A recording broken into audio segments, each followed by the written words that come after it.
अल्हम्दुलिल्लाहि रब्बिल आलमीन वस्सलातु वस्सलामु अला सय्यिदिल अंबियाइ वल मुरसलीन व अला आलिहि व अस्हाबिहि अजमईन। अम्मा बअदु फ़अऊज़ु बिल्लाहि मिनश शैतानिर रजीम। बिस्मिल्लाहिर रहमानिर रहीम। वलक़द नसरकुमुल्लाहु बिबद्रिन व अंतुम अज़िल्लह फ़त्तक़ुल्लाह लअल्लकुम तशकुरून। सदक़ल्लाहुल अज़ीम।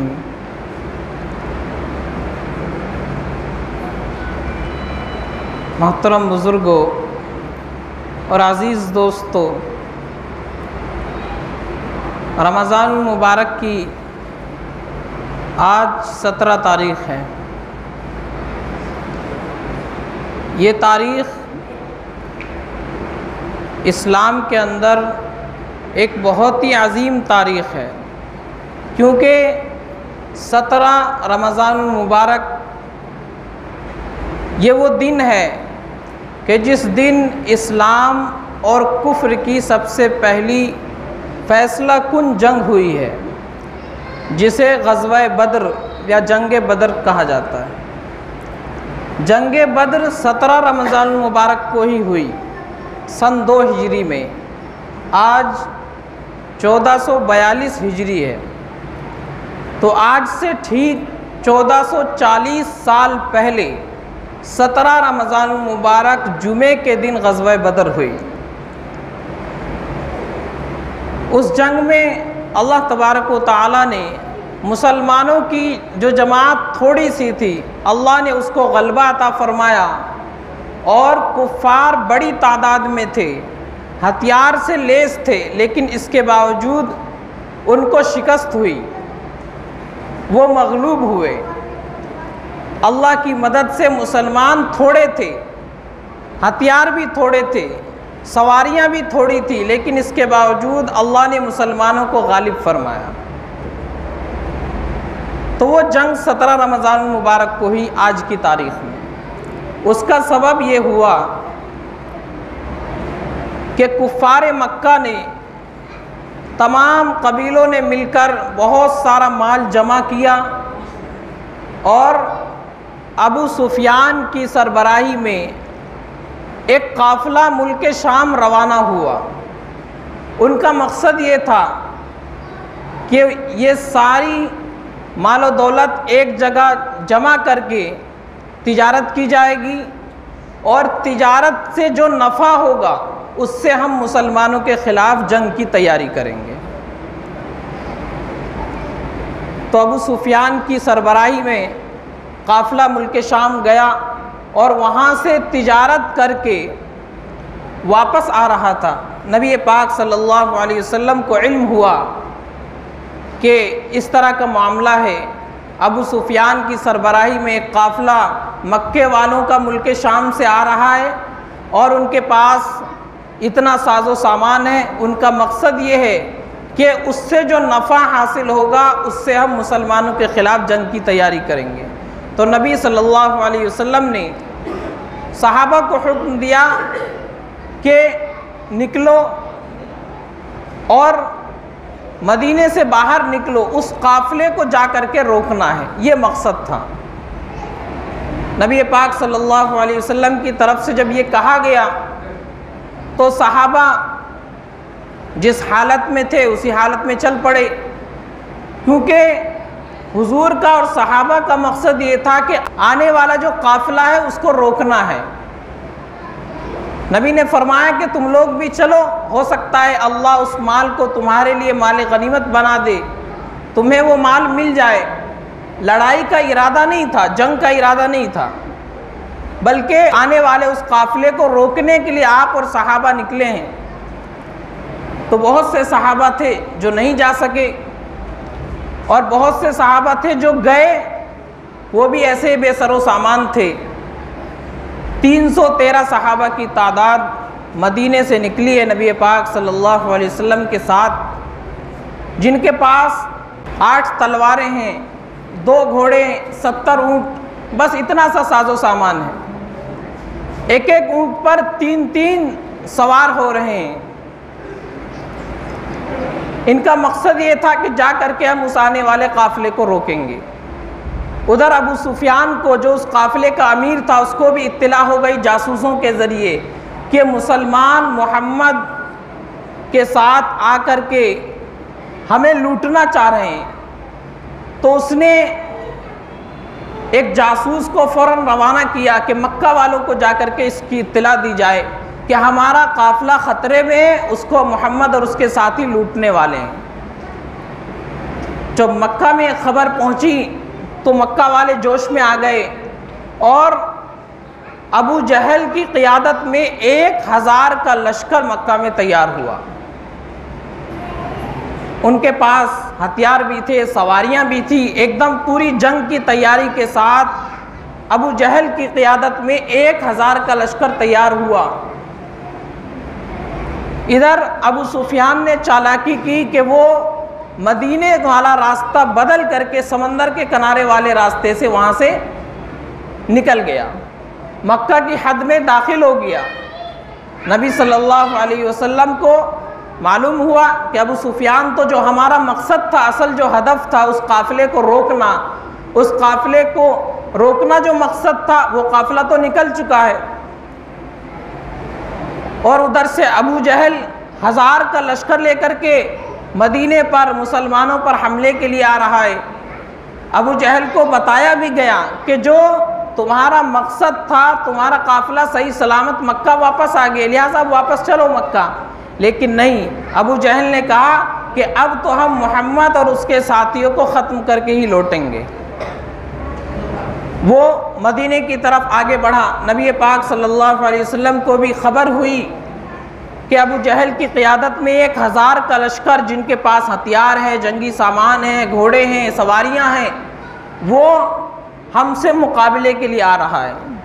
हुजूर का और सहाबा का मकसद तो ये नहीं था लड़ना, लेकिन अब ऐसे हालात पैदा हो गए कि उधर से जंग के लिए कुफ़ार मक्का आ रहे हैं, 1000 का लश्कर है।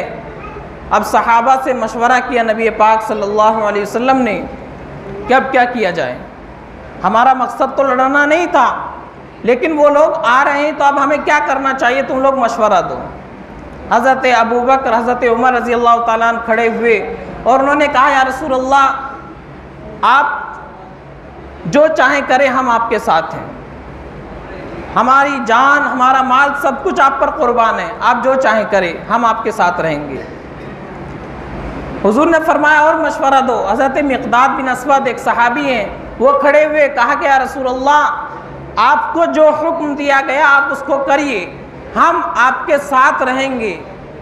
हम बनी इसराइल की तरह ये नहीं कहेंगे इज़हब अंत व रब्बुका फ़क़ातिला इन्ना हाहुना क़ाइदून। बनी इसराइल को जब हज़रत मूसा अलैहिस्सलाम ने कहा कि जंग करनी है, जिहाद करना है अल्लाह के लिए, तो बनी इसराइल बुज़दिल कौम ने कहा था कि आप और आपका रब जाकर के जंग कीजिए, हम आपके साथ जाने वाले नहीं हैं, हम तो यहाँ बैठे हैं। तो हज़रत मिक़दाद ने कहा कि हम ऐसा नहीं कहेंगे, बल्कि हम आपके आगे से, पीछे से, दाएं से, बाएं से, हर तरफ से हम आपके साथ हैं। आप भी जंग कीजिए, अल्लाह की भी मदद हो और हम भी आपके साथ हैं, हमारा सब कुछ आप पर कुर्बान है। तो नबी पाक सल्लल्लाहु अलैहि वसल्लम ने कहा कि और मशवरा दो। ये तीनों सहाबा, हज़रत अबू बकर, हज़रत उमर और हज़रत मिक़दाद, ये तीनों मुहाजिर सहाबा थे, ये तीनों मक्का के रहने वाले थे।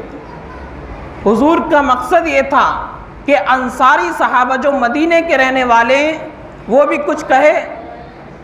तो मदीने की तरफ से हज़रत साद बिन मुआज़ रज़ी अल्लाह ताला अन्हु खड़े हुए और उन्होंने कहा, या रसूलल्लाह, शायद आप हमारी राय जानना चाहते हैं। हमारी राय ये है कि हम आपके साथ हैं दिलो जान से, हमारा माल, हमारी जान आप पर कुर्बान है। आप अगर हमें समंदर में कूदने का हुक्म देंगे तो हम समंदर में कूद पड़ेंगे, आप हमें जहाँ तक जाने के लिए कहेंगे हम जाने को तैयार हैं। तो जब नबी पाक सल्लल्लाहु अलैहि वसल्लम ने सहाबा की ये बहादुरी देखी, ये दिलेरी देखी, तो आप अलैहिस्सलातु वस्सलाम खुश हुए। उसके बाद नबी पाक सल्लल्लाहु अलैहि वसल्लम और सहाबाए किराम रिज़वानुल्लाहि अलैहिम अजमईन भी आगे बढ़ें। वही बेसरो सामानी की हालत, कोई ज़्यादा जंग का हथियार भी नहीं है, सामान भी नहीं है, सवारियाँ भी नहीं है, लेकिन अल्लाह की मदद की उम्मीद रखते हुए आगे बढ़े। बदर के मैदान में जाकर के इन दोनों लश्कर का सामना हुआ।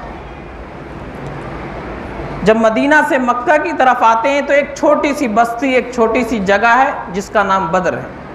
वहाँ पर सहाबाए किराम का, मुसलमानों का और कुफ़ार का जो लश्कर आ रहा था उनका सामना हुआ।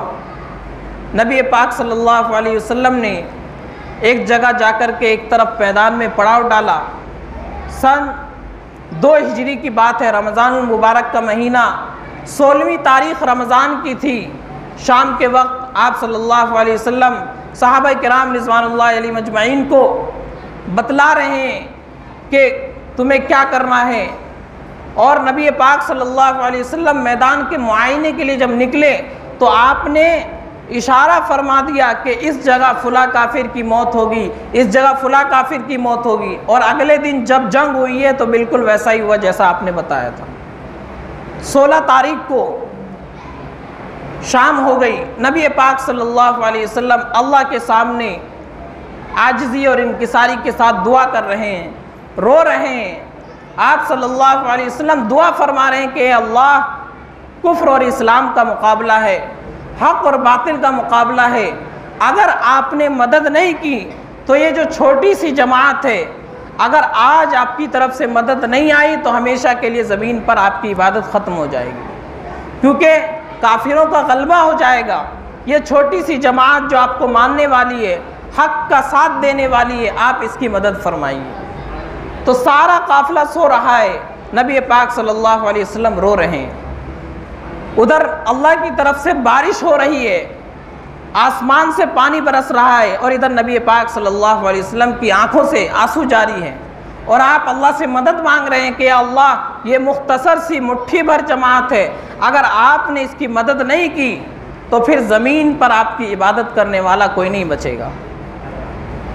और उधर कुफ़ारे मक्का वो फ़ख्र में हैं, तकब्बुर में मुब्तला हैं, उनके यहाँ नाच गाने हो रहे हैं, क्योंकि उन्हें अपनी क़ुव्वत पर, अपने हथियार पर नाज था, फ़ख्र था कि हमारी तादाद तो हज़ारों है, मुसलमान 300 हैं, हमारी तादाद हज़ारों में, हमारे पास हथियार भी है, जंगी सामान भी है, हम पूरी तैयारी के साथ आए हैं। तो इस पर उन्हें फ़ख्र हो रहा था।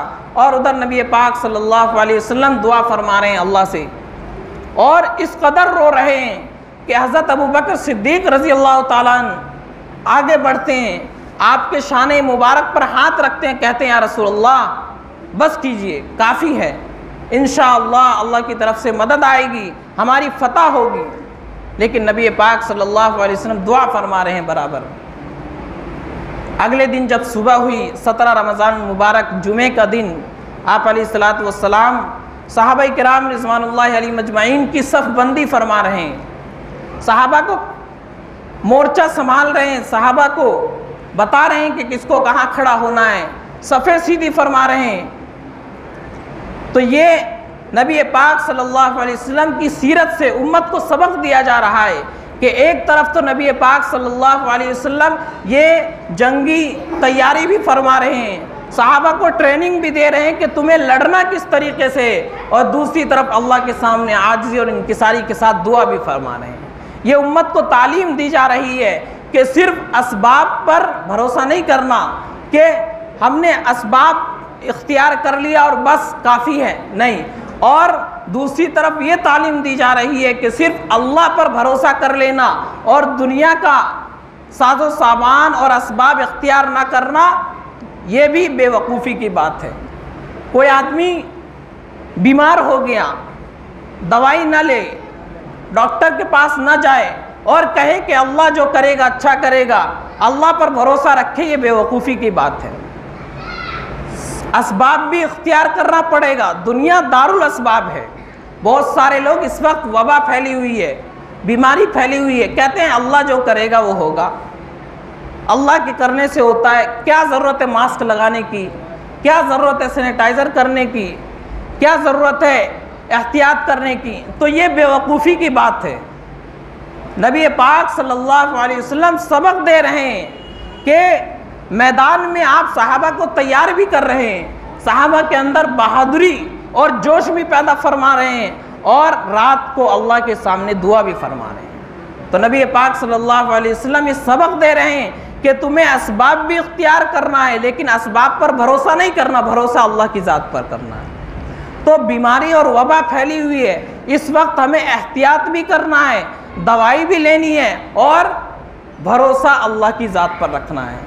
दवाई पर भरोसा नहीं करना, असबाब पर भरोसा नहीं करना, लेकिन उनको इख्तियार करना है कि दवाई लेना, असबाब इख्तियार करना, एहतियात करना हमारा काम है, और उस दवाई में शिफा देना अल्लाह का काम है। ये नबी पाक सल्लल्लाहु अलैहि वसल्लम की तालीम है। ग़ज़वा बद्र से ये सबक भी हमें मिलता है कि जहाँ हमें दुनियावी असबाब इख्तियार करने चाहिए, वहीं उस पर भरोसा न करके अल्लाह पर भरोसा करना चाहिए। तो नबी पाक सल्लल्लाहु अलैहि वसल्लम ने सहाबा को तैयार किया है। जब दोनों तरफ से लश्कर का मुकाबला हुआ तो सबसे पहले अरब का ये दस्तूर था कि इनफिरादी मुकाबला होता था, एक बहादुर उधर से निकलता था, एक सिपाही उधर से आएगा, एक सिपाही इधर से आएगा। तो सबसे पहले नबी पाक सल्लल्लाहु अलैहि वसल्लम ने मुसलमानों के लश्कर से हज़रत हमज़ा, हज़रत अली और हज़रत उबैदा इब्नुल हारिस रज़ी अल्लाहु अन्हुम को आगे भेजा। ये तीनों आपके अपने थे, आपके ख़ानदान वाले थे। नबी पाक सल्लल्लाहु अलैहि वसल्लम ने इससे भी सबक दिया उम्मत को कि जब दीन के मामले में, अल्लाह के रास्ते में कहीं कुर्बानी का मुतालबा हो और अल्लाह के रास्ते में जब कुर्बानी देने पड़े, तो सबसे पहले अपने आप को आगे पेश करना, सबसे पहले अपने लोगों को पेश करना। नबी पाक सल्लल्लाहु अलैहि वसल्लम ने हज़रत हमज़ा को पेश किया जो आपके चचा हैं, हज़रत अली को पेश किया जो आपके भाई हैं, हज़रत उबैदा को पेश किया जो आपके ख़ानदान वाले हैं। तो नबी पाक सल्लल्लाहु अलैहि वसल्लम अल्लाह के रास्ते में जब कुर्बानी का नंबर आता था तो सबसे पहले अपने को पेश करते, अपने घर वालों को, अपने ख़ानदान वालों को पेश करते थे। तो हज़रत हमज़ा, हज़रत अली, हज़रत उबैदा आगे बढ़े, उधर से उतबा, शैबा और वलीद, वो तीनों आगे बढ़े। इन तीनों का उन तीनों से मुकाबला हुआ, अल्लाह ने मुसलमानों को गलबा अता फरमाया और वो तीनों मारे गए, कत्ल कर दिए गए। उसके बाद एक इज्तिमाई जंग शुरू हुई है, एक उमूमी जंग शुरू हुई है। मुसलमानों की तरफ से, कुफ़ार की तरफ से मुठभेड़ हुई है, अल्लाह की तरफ से मदद आई। फरिश्ते अल्लाह ने आसमान से नाजिल फरमाए मुसलमानों की मदद के लिए, मुसलमानों का हौसला बढ़ाने के लिए अल्लाह ने फरिश्ते नाजिल फरमाए। बिल आखिर ये जंग ख़त्म हुई, 70 काफिर बड़े बड़े सरदार मारे गए, 70 उसमें कैद कर लिए गए, और मुसलमानों के 14 सहाबा शहीद हुए। 6 मुहाजिरीन में से थे और 8 अंसार में से थे। मुसलमान 14 शहीद हुए, 70 काफिर मारे गए और 70 कैद करके लाए गए। तो नबी पाक सल्लल्लाहु अलैहि वसल्लम ने, ये जंग ख़त्म हो गई, आप अलैहिस्सलातु वस्सलाम ने काफिरों की जो लाशें थी उनको ठिकाने लगवा दिया। उसके बाद 3 दिन आप बदर के मैदान में ठहरे, उसके बाद मदीने की तरफ वापस हुए। मदीने में खबर फैल गई थी कि मुसलमानों को गलबा हो गया, बड़ा खुशी का माहौल था, और मक्के में गम का माहौल था, क्योंकि उन लोगों को बड़ी शिकस्त हुई थी। वो लोग सोच करके आए थे कि आज हम मुसलमानों को दुनिया से ख़त्म कर देंगे, लेकिन अल्लाह ने उन्हें शिकस्त दी, और अल्लाह ने उनको ऐसी शिकस्त दी कि दोबारा उनमें उठने की हिम्मत नहीं रही। बिलाखिर पूरी जंग का खुलासा ये कि अल्लाह की तरफ से जो वादा किया गया था मुसलमानों की मदद का, अल्लाह की तरफ से वो वादा हुआ। और अल्लाह ने कुरान में फरमाया, कम मिन फ़ियतिन क़लीलतिन ग़लबत फ़ियतन कसीरतन बिइज़्निल्लाह, कि बहुत सी मरतबा ऐसा होता है एक छोटी सी जमात को अल्लाह बड़ी जमात पर गलबा अता फरमाते हैं। लेकिन क्यों अता फरमाते हैं? कि जब उनके दिलों में ईमान कामिल होता है, वो अल्लाह पर मुकम्मल भरोसा करने वाले होते हैं, और वो अल्लाह और उसके रसूल सल्लल्लाहु अलैहि वसल्लम की दिलो जान से इत्तिबा करने वाले होते हैं। उनके दिलों में ईमान की, इस्लाम की मोहब्बत कूट कूट कर भरी हुई होती है, तब जाकर के अल्लाह की तरफ से उनकी मदद होती है। तो नबी पाक सल्लल्लाहु अलैहि वसल्लम को, मुसलमानों को इसमें फ़तह नसीब हुई। उसके बाद जो कुफ़ार कैद करके लाए गए थे नबी पाक सल्लल्लाहु अलैहि वसल्लम ने सहाबा को हुक्म दिया कि उनके साथ अच्छा सलूक करो। जब मदीना पहुँचे तो सहाबा से मशवरा किया कि अब इनका क्या करना चाहिए।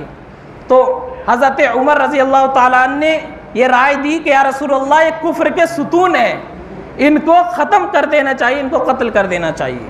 हज़रत अबू बकर सिद्दीक़ रज़ी अल्लाह ताला ने राय दी कि या रसूलल्लाह, इनसे फ़िदिया लेकर के इनको छोड़ देना चाहिए, यानी कुछ पैसे और कुछ रकम, कुछ माल इनसे ले लिया जाए और इनको रिहा कर दिया जाए। तो नबी पाक सल्लल्लाहु अलैहि वसल्लम ने हज़रत अबू बकर की राय को तरजीह दी। आपकी राय पर, हज़रत अबू बकर की राय पर अमल किया गया और जो कुफ़ार कैद करके लाए गए थे, आप सल्लल्लाहु अलैहि वसल्लम ने फ़िदिया लेकर के उनको छोड़ दिया। अब कुछ लोग उनमें ऐसे थे कि जो फ़िदिया नहीं दे सकते थे, उनके पास माल ही नहीं था देने के लिए, पैसा था ही नहीं, तो देते क्या। तो आप सल्लल्लाहु अलैहि वसल्लम ने उनके लिए तय किया कि जो उनमें पढ़ा लिखा था, नबी पाक सल्लल्लाहु अलैहि वसल्लम ने उसका फ़िदिया मुतय्यन किया कि तुम मुसलमानों के 10 बच्चों को पढ़ाओगे। जो काफिर कैद करके लाए गए थे, उनमें जो पढ़े लिखे थे, आपने फरमाया कि एक आदमी मुसलमानों के 10 बच्चों को पढ़ाएगा, उसका यही फ़िदिया है। 10 बच्चों को पढ़ा दे, वो आज़ाद हो जाएगा। तो नबी पाक सल्लल्लाहु अलैहि वसल्लम ने ये इक़दाम फरमाया कि कैदियों से, मुशरिकीन से, काफिरों से आपने मुसलमानों के बच्चों को तालीम दिलवाई। ये इक़दाम एजुकेशन फॉर ऑल, सब के लिए तालीम, ये इसकी इनक़िलाबी मुहिम है। आज दुनिया कहती है कि सबको तालीम मिलनी चाहिए। नबी पाक सल्लल्लाहु अलैहि वसल्लम ने जंग की हालत में तालीम का इंतज़ाम फरमाया और इससे इस्लाम के अंदर इल्म की क्या अहमियत है, इसका अंदाज़ा लगाया जा सकता है कि काफिर से, मुशरिक से आप सल्लल्लाहु अलैहि वसल्लम ने इल्म हासिल करने का हुक्म दिया। मालूम हुआ कि इस्लाम के अंदर इल्म की बहुत अहमियत है। नबी पाक सल्लल्लाहु अलैहि वसल्लम के इस वाक़े से मालूम होता है कि इल्म हासिल करो, अगरचे तुम्हें काफिर से ही सीखना पड़े, मुशरिक से ही सीखना पड़े, अगर उससे भी इल्म मिल रहा है तो इल्म को हासिल करो। नबी पाक सल्लल्लाहु अलैहि वसल्लम ने एक हदीस में यही फरमाया कि इल्म और हिकमत की बात मुसलमान का खोया हुआ माल है। जिस तरह माल खो जाता है तो आदमी उसकी तलाश में हर जगह घूमता है, इसी तरीके से फरमाया एक मोमिन के लिए, एक मुसलमान के लिए इल्म और हिकमत की बातें ये खोया हुआ माल है। वो उसको जहाँ से मिलता है उसको हासिल कर लेता है। वो ये नहीं देखता कि इल्म देने वाला काफिर है, मुशरिक है, फासिक है, दुनियादार है, कोई भी है, हमें इल्म मिल रहा है तो हम उससे भी हासिल करेंगे। नबी पाक सल्लल्लाहु अलैहि वसल्लम ने ये तालीम दी है। ग़ज़वा बदर के अंदर ये सबक भी मिलता है।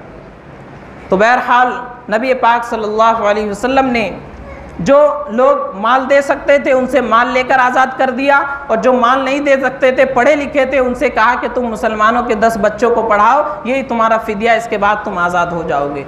तो खुलासा पूरी जंग का ये है कि अल्लाह तबारक व तआला की तरफ से मदद आई। अल्लाह ने एक मुट्ठी भर जमात को, हज़ारों के लश्कर पर फतह अता फरमाई और अल्लाह ने मुसलमानों को और इस्लाम को गलबा अता फरमाया। ईमान वालों को, अपने मानने वालों को अल्लाह ने फ़तह अता फरमाई, बुलंदी अता फरमाई, और जो काफिर थे, मुशरिक थे, हक़ का साथ न देने वाले थे, बातिल की हिमायत करने वाले थे, अल्लाह ने उनको शिकस्त अता फरमाई। ये सारा वाक़या आज 17 रमज़ान मुबारक जुमे के दिन सन 2 हिजरी में पेश आया था। आज से 1440 साल पहले आज ही की तारीख़ में ग़ज़वा बद्र हुई है। अल्लाह ताला हम सबको इस्लाम की तारीख़ पढ़ने की तौफ़ीक़ अता फ़रमाए। मुसलमान हैं, उनको मालूम नहीं है कि हमारी इस्लामी तारीख़ क्या है और उस तारीख़ से हमें क्या सबक मिलता है, मुसलमानों को मालूम नहीं है। दुनिया की हिस्ट्री बहुत जानते हैं और हर मुल्क की कुछ ना कुछ बातें जानते हैं, अगर कुछ नहीं जानते तो इस्लाम के बारे में नहीं जानते, अपने मज़हब के बारे में, अपने दीन के बारे में, अपने नबी के बारे में, सहाबा के बारे में नहीं जानते मुसलमान। तो ये बहुत ही अफसोस की बात है। तो हमें और आपको चाहिए कि हम इस्लामी तारीख़ को, इस्लामिक हिस्ट्री को पढ़ें, ताकि हमें मालूम हो कि नबी ने, सहाबा ने, मुसलमानों ने किस तरीके से दीन की खिदमत की है और किन किन हालात का उनको सामना करना पड़ा और कैसे कैसे उन्होंने अपने दीन को, ईमान को महफूज रखा। ये हमें उस वक्त मालूम होगा जब हम इस्लामिक हिस्ट्री को पढ़ेंगे। उसको समझेंगे और उससे जो सबक मिलता है वो हासिल करेंगे, तब जाकर के हमें मालूम होगा कि दुनिया के हालात से हमें कैसे निमटना है और दुनिया में कैसे भी हालात आ जाए उनसे हमें कैसे बाहर निकलना है। ये सारी चीज़ें सहाबा की और नबी की ज़िंदगी में मौजूद है। अल्लाह ताला हम सबको अमल की तौफीक अता फ़रमाएँ। वाखिर दावाना अनिल हम्दुलिल्लाहि रब्बिल आलमीन।